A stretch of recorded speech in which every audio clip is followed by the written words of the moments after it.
Bonjour tout le monde, comme je l'ai annoncé à la fin de la dernière vidéo, je continue la playlist fiche composant avec un nouveau composant utile pour la suite de notre projet de signalisation de passage à niveau.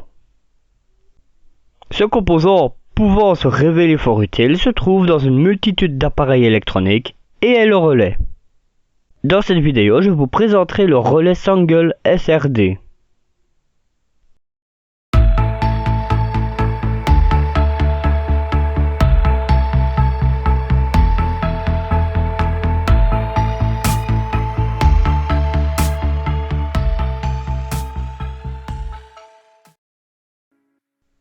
Avant de vous présenter ce relais, voyons ce qu'est ce composant. Celui-ci se répertorie dans deux familles. Les relais électromécaniques qui sont composés de pièces mécaniques mobiles et les relais statiques entièrement électroniques et sans les pièces mécaniques mobiles. Le relais que j'utilise dans le projet de signalisation de passage à niveau appartient à la famille des relais électromécaniques, c'est pourquoi je ne vous présenterai que ce type. J'aborderai les relais statiques dans une autre fiche composant. Les relais électromécaniques contiennent une bobine et des contacts mobiles comme nous le verrons plus loin. La principale application du relais est l'isolation galvanique, c'est-à-dire qu'il peut séparer un circuit de commande, qui est le circuit qui active le relais, et un circuit commandé, qui est le circuit commandé par les contacts du relais. Il n'y a aucune liaison électrique entre les deux. Les relais de la série Sangle SRD est de type électromécanique possédant 5 broches. Aussi, prenons connaissance de ses caractéristiques en observant sa documentation technique. Dans celle-ci, nous pouvons voir que le relais de cette série peut se trouver avec une tension nominale de la bobine de 3, 5, 6, 9, 12, 24 et 48 volts en courant continu. Le relais que j'utilise a une tension nominale de 5 volts.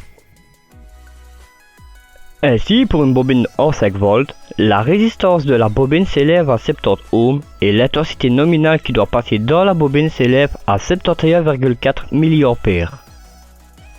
Aussi, la puissance consommée par la bobine est de 0,36 watts. En ce qui concerne les contacts du relais, ils peuvent supporter une tension maximale s'élevant à 250 volts en courant alternatif et à 110 volts en courant continu. Prenons connaissance de la disposition des broches et de leur description. Les broches du relais se trouvent sous le composant, il faut le retourner pour les apercevoir. Broche 1, Normal Close, elle correspond au contact normalement fermé. Broche 2, Normal Open, elle correspond au contact normalement ouvert. Broche 3, Coil 1, elle correspond à une extrémité de la bobine. Broche 4, COM, elle correspond au commun des contacts, c'est à cette broche qu'on reliera l'alimentation d'un circuit à commander. Et enfin, broche 5, Coil 2, elle correspond à l'autre extrémité de la bobine. Abordons le principe de fonctionnement des relais électromécaniques. Observons la bobine. Dans celle-ci se trouve une tige métallique. Cet ensemble constitue un électroaimant.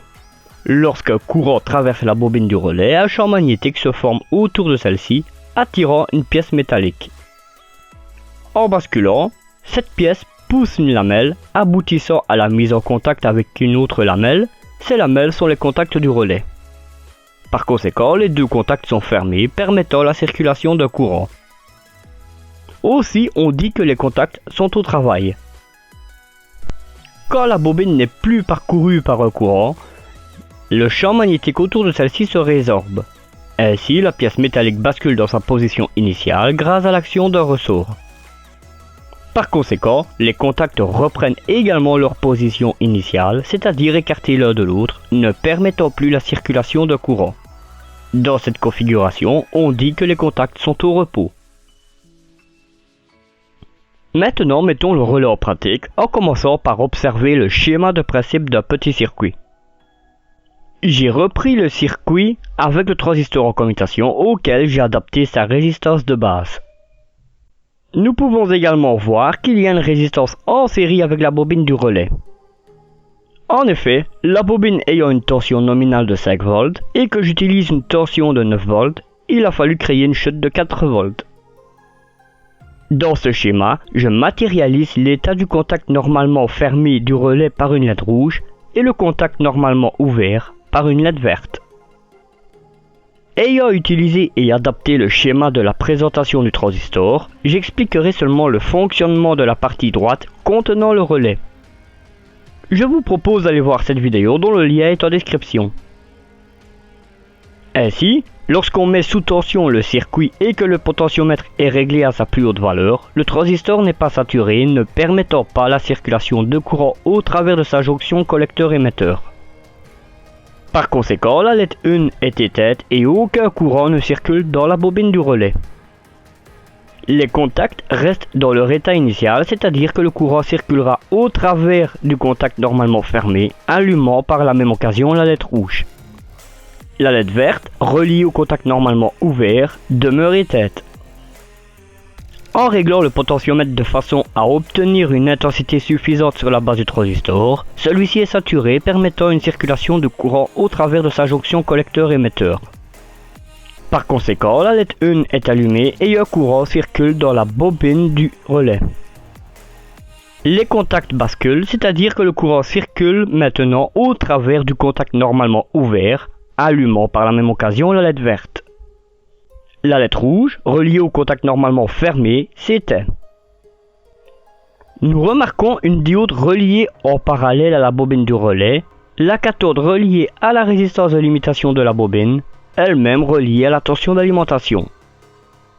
Cette diode est dite de roue libre et sert à protéger le transistor. En effet, lorsque la bobine du relais est sous tension, tout va bien, mais lorsqu'on fait chuter brusquement la tension de la bobine, celle-ci va s'opposer à ce changement et restituer d'un coup toute l'énergie qu'elle a emmagasinée en créant un pic de surtension pouvant détruire le transistor. Le rôle de cette diode est d'absorber cette énergie en dirigeant le courant dans la bobine au travers de la diode. Cela dure un bref instant, le courant diminuant au fur et à mesure qu'il passe dans la diode car il lui faut une tension de seuil pour laisser passer le courant. Observons le schéma d'implantation. Sur la partie de gauche, nous retrouvons le circuit de commande, constitué du relais, du transistor, du potentiomètre et la résistance de base du transistor, la LED verte et sa résistance de limitation, la résistance de limitation de la bobine du relais et la diode N4007, montée en diode de roue libre. Sur la partie de droite, nous avons les circuits commandés constitués de deux LED, une rouge et une verte, ainsi que leur résistance de limitation. Passons à présent à l'essai de ce petit circuit. Sur la platine d'expérimentation, nous retrouvons tous les composants présents sur le schéma d'implantation. Quant au relais, j'ai réalisé une carte afin de l'implanter plus facilement car ces broches ne correspondent pas au trou de la breadboard. La commande du potentiomètre est tournée à fond vers la droite. Lors de la mise sous tension du circuit, la LED rouge est allumée. En effet, le transistor n'est pas saturé, ne permettant pas la circulation d'un courant au travers de la bobine du relais. Par conséquent, l'intensité traverse le contact normalement fermé de ce relais. En tournant la commande du potentiomètre vers la gauche, la LED verte, au niveau du collecteur du transistor, commence à s'éclairer. Arrivé à un certain niveau, le transistor est saturé, permettant la circulation d'un courant au travers de la bobine du relais. Par conséquent, l'intensité traverse le contact normalement ouvert de ce relais. Ainsi, c'est la LED verte qui s'allume, la rouge est éteinte. Afin de replacer les contacts dans leur position initiale, il faut tourner la commande du potentiomètre vers la droite. Cependant, un phénomène étrange se produit. Observez bien à quel moment la LED rouge s'éteint en tournant la commande vers la gauche. On s'attend à ce que la LED rouge s'allume à nouveau dès qu'on refait tourner la commande vers la droite. En réalité, elle s'allume bien plus tard, lorsqu'on a déjà bien tourné la commande. Ce phénomène se nomme hystérésis, c'est-à-dire que l'état des contacts du relais reste dans leur état, tant qu'on ne dépasse pas un seuil haut ou bas. Cependant, je ne peux actuellement pas expliquer d'où vient cette hystérésis. Ainsi, si quelqu'un d'entre vous peut me l'expliquer, je suis preneur de toute explication. Nous sommes arrivés au terme de cette vidéo dans laquelle je vous ai présenté le relais Sangle SRD. Dans la prochaine vidéo, je continuerai le projet de signalisation de passage à niveau en ajoutant le transistor et le relais. Si vous ne voulez pas rater la sortie de cette vidéo, abonnez-vous et activez les notifications. Aussi, si cette vidéo vous a plu, n'hésitez pas à la liker, la partager et me donner vos impressions par le biais des commentaires. En attendant, je vous souhaite de très bonnes expériences électroniques, de bonnes fêtes de fin d'année et vous donne rendez-vous pour la suite sur Proto Electronique. Bye!